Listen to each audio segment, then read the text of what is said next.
お前はもう死んでいる。何?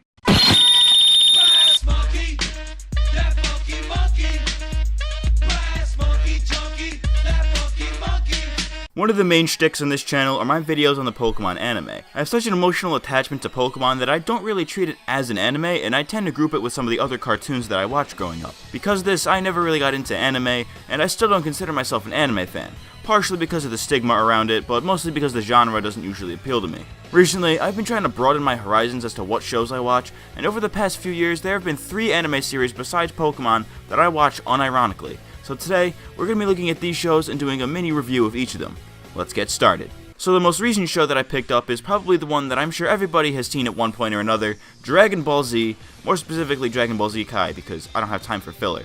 I'm also including what I've seen so far of Dragon Ball Super, so that's in there too. The reason I'm starting with my most recent watch is because most people are probably familiar, at least to an extent, with Dragon Ball, so there's not much to say that hasn't already been said. I started watching Dragon Ball Z shortly after the release of Dragon Ball FighterZ, which was flooding my Twitter timeline at the time. I was familiar with Dragon Ball before, but had never actually watched it, so on a whim fueled by retweets of salty fighting game fans and morbid curiosity, I decided to start watching Dragon Ball Z Kai. Now, there have been a few iterations of Dragon Ball over the years, from the 80s original to Z to Super, so I wasn't sure where to start. Upon looking into it, I decided to start with DBZ Kai because it was essentially an abridged version that cut out all the unnecessary filler, and because I like the opening better than the original DBZ opening. Dragon Soul is such a good song, and I like how they switch the singer up every 15 episodes or so. I also like how the singers were the English voice actors, which I think is pretty cool. It's a minor thing that I can appreciate. They changed the opening to Fight It Out for the final chapters, and it's okay, but it's no Dragon Soul. As for Dragon Ball Super, which I'm roping in together with Z for simplicity's sake, it also has a dope opening. Chozetsu Dynamic is definitely a close second to Dragon Soul for me.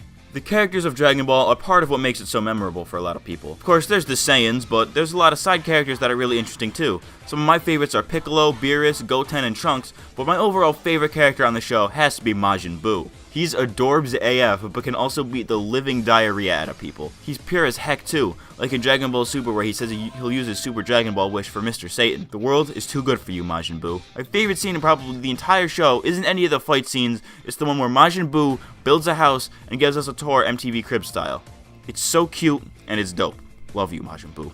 On the other hand, oh my god, this show is so metal and I love it for that. We got heads getting chopped off, mass genocide, child murder, spontaneous human combustion, entire planets exploding. It's crazy. How did parents let their kids watch this? It's insane. It's so brutal that I can't help but react excessively.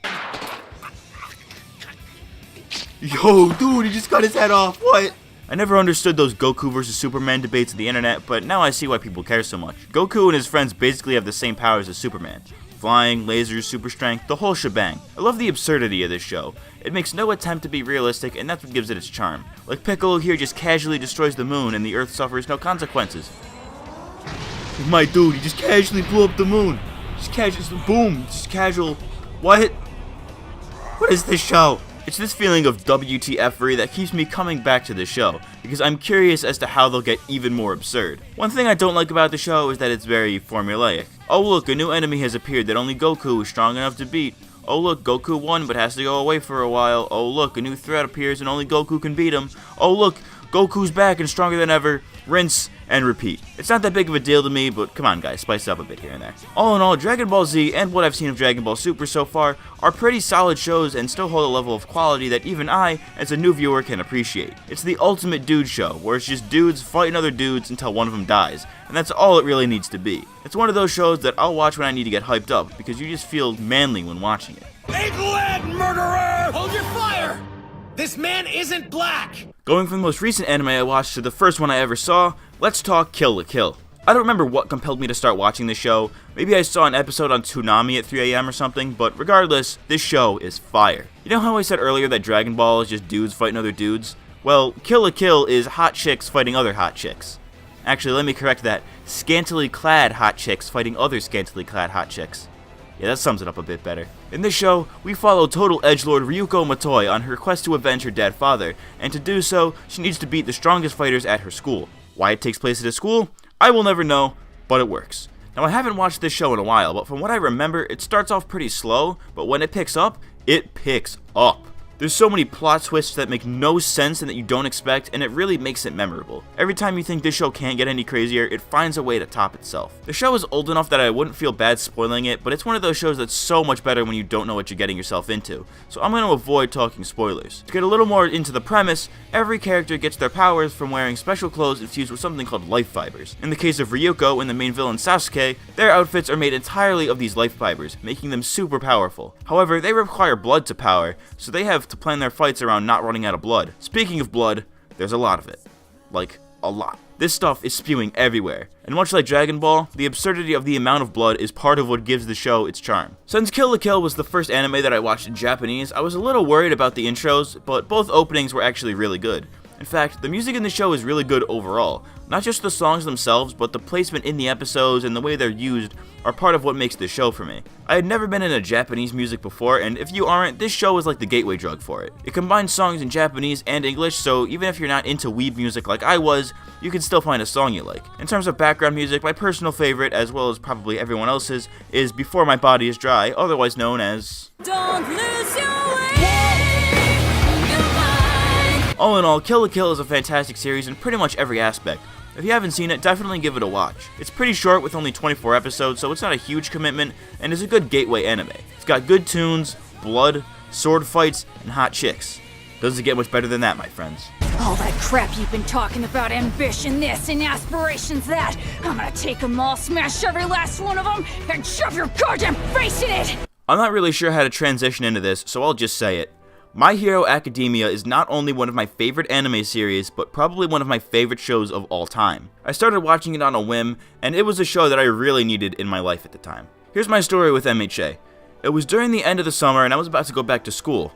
I fell into a slump of depression due to the dread of not wanting to go back to the place I so despised, though it probably didn't help that I just finished Season 3 of BoJack Horseman. If you've ever seen that show, then you know that definitely didn't make things any better. Anyways, one night I was sitting around doing nothing when I thought, hey, I've heard of this My Hero Academia thing, let's try it out, why not? So I watched the first few episodes and it was exactly what I needed to get back into the swing of things, and I think it's safe to say that My Hero Academia literally cured my depression. My Hero Academia follows the story of 14-year-old Izuku Midoriya, or as we'll call him, Deku, on his quest to become the greatest hero. That sounds pretty generic at first, but then you find out he's one of the few people born without superpowers, or quirks, in a world where they're considered normal. Despite all of his dreams seeming completely lost, Deku still manages to find a way to follow them with the help of his childhood idol, All Might. I won't say much else because I don't want to spoil anything, because again, it's one of those shows that you need to experience for yourself. While our main character is and will always be Deku, this show features a wide array of unique characters that grow alongside him. The cast of characters on this show is so diverse and the way they interact with each other is great and feels natural. All the anime tropes are here. You got the over-the-top angry brute in Bakugo, the kind-hearted female supporting character in Uraraka, Todoroki's duality and inner struggle, Mineta being a complete pervert, and don't get me wrong, Froppy is great, but Jiro is best waifu. Fight me. This show is the ultimate confidence booster, even more so than Dragon Ball, because it shows our characters at their lowest points and their struggles to overcome the hurdles they face. Todoroki's mental struggle during the sports festival and Momo's performance anxiety in the final exams are good examples, aside from Deku, of how characters will fail, yet come back stronger. Of course, Deku is the best example of this as he's the main character of the show. That you can be a hero scene gets me every time, and is what got me hooked on this show. Scenes like that are both emotional and inspiring give the show the push that it needs to go from good to great. Part of what makes this show for me though is the music. Much like Kill la Kill, the music choice is perfect, but I think My Hero Academia takes the cake. The score is just fantastic and every track manages to convey a plethora of emotions. The openings, the endings, and the score with tracks like Hero A, You Can Be a Hero, and the prolific You Say Run give the show the right amount of spice that gives it the confidence boosting vibe that I mentioned earlier. To put it simply, everything about My Hero Academia makes you feel awesome while watching it. Dare I say, it makes you feel like a hero. If you haven't seen it yet, definitely give My Hero Academia a shot. Even if you're not into anime, this show is so all-encompassing with its characters and story that even a non-anime fan like me can enjoy it. It's rare for me to find a show that inspires me as much as this one, let alone an anime, and that's part of what makes it not only my favorite anime series, but one of my favorite shows of all time. And with that, my friends, I have been Matt, aka Chunky Monkey Games, and I'll see you next time. Thanks for watching. Plus Ultra. Young man, you too can become a hero.